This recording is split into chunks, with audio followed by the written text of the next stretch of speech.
The sun dipped low on the horizon, painting the Mediterranean in hues of gold and crimson. The air was thick with the scent of salt and the weight of destiny.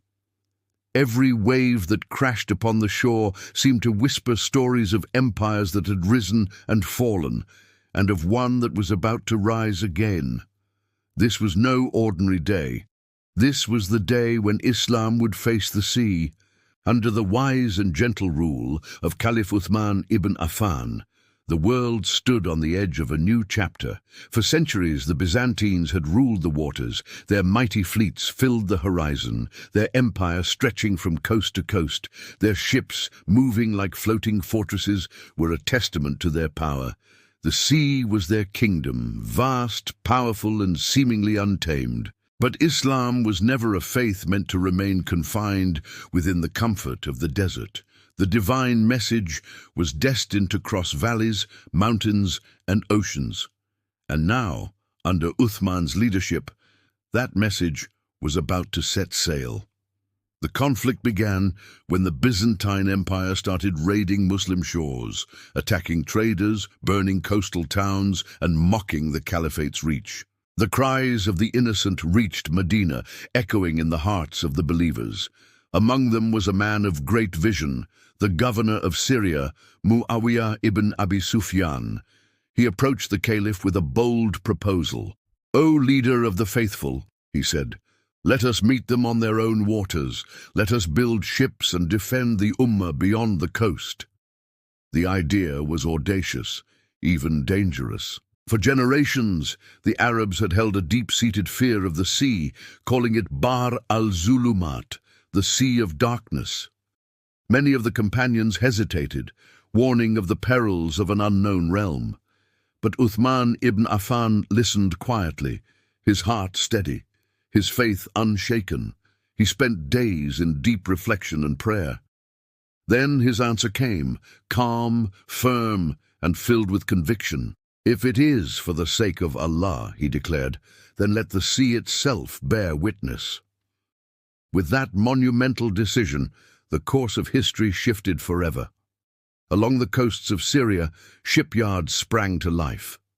The air filled with the sounds of hammers and saws, as sparks flew from the wood of cedar and oak. Amidst this flurry of activity, the call to prayer echoed across the waves. Warriors who had once trained on horseback now learned to master ships that swayed with the breath of the sea. The sons of the desert were becoming sailors of destiny. When word reached Emperor Constans II in Constantinople, he laughed with arrogance. "Arabs," he sneered, "on the sea, let them come. We'll sink them before they even leave their shores." He commanded the assembly of a massive fleet, hundreds of warships armed with catapults, Greek fire, and an overwhelming sense of superiority.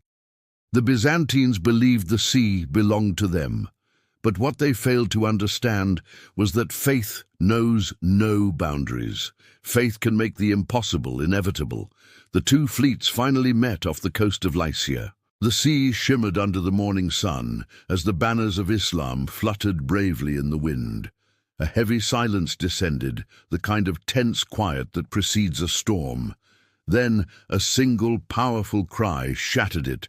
"Allahu Akbar!" The Muslims had ingeniously tied their ships together, forming a single, unbroken line, one body of believers, united in purpose. The Byzantines charged first, their ships slicing through the waves like blades. Arrows rained down from the sky, wood splintered, and the thunder of catapults echoed across the water. The Muslims met them with extraordinary courage and precision. Men who had never set foot on a ship fought as if they were born upon the waves. They recited verses from the Quran as they swung their swords, and each cry of Allahu Akbar carried over the sea, resonating with a power stronger than the roar of battle. The Byzantines, shocked by the believers' unity and ferocity, began to lose their footing. Even their emperor, fighting from the front, could not turn the tide. The wind, it seemed, no longer favored the empire, it favored the faithful. Hours felt like lifetimes. Ships burned, men fell, and the sea turned red with the blood of two clashing civilizations. Then, at last, the Byzantine formation broke. Their mighty fleet scattered. One mast fell, then another, and another. Victory belonged to Islam. When the smoke finally cleared, the horizon was a haunting landscape of wreckage. The masts of the sunken ships stood upright in the waves, like a ghostly forest. And so, this historic clash came to be known as Dhāt al-Ṣawārī, the Battle of the Masts. The empire that had ruled the seas for centuries had been defeated by a people who had once feared to touch the water. When the news reached Caliph Uthman ibn Affan in Medina, he fell to his knees in prostration. Tears of gratitude streamed down his face. He praised Allah not for conquest, but for guidance. "We did not win because we were strong," he said softly. "We won because we were sincere." And it was that sincerity, that unwavering faith, that made this victory so profound and eternal. The Battle of the Masts was more than a military triumph. It was the dawn of a new age. An age where the message of Islam would journey not only through deserts and mountains, but across the vastness of the oceans. The sea, once a symbol of fear, became a highway for the call of truth. Under Uthman's leadership, victory was never about domination.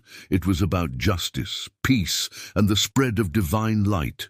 His wisdom and compassion turned every conquest into an act of mercy. History would remember him not only as the caliph who compiled the Qur'an and into a single mushaf, but as the man who carried Islam from the sands of Arabia to the endless blue of the Mediterranean. As the waves rolled gently against the shores that night, they carried a whisper through time, a whisper of faith, courage, and destiny, a reminder that with true faith, deserts can be turned into seas, and seas can become the path to divine victory. Thank you for watching. If you found this story inspiring, please like, share, and subscribe for more content that brings history to life. See you in the next video.